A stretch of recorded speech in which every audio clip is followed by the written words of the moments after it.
In this video, I'll show you how to transfer Bitcoin from OKX to Binance. So first, what you need to do is open the Binance app. Once you're inside, go to the Portfolio tab in the bottom right corner.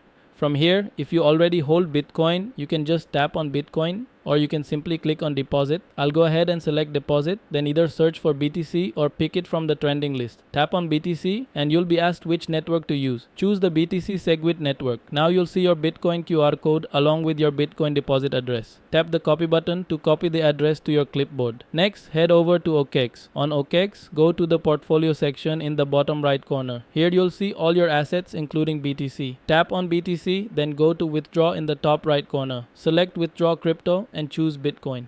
For the destination, select new destination, then pick exchanges or wallet and agree to the terms. It will also show you the withdrawal fee, which is about $1. Now paste in the Bitcoin address you copied from Binance, enter the amount you'd like to transfer, or simply tap max if you want to send it all. Once everything looks correct, click submit. Your Bitcoin will then be sent and will appear in your Binance account. Thanks for watching.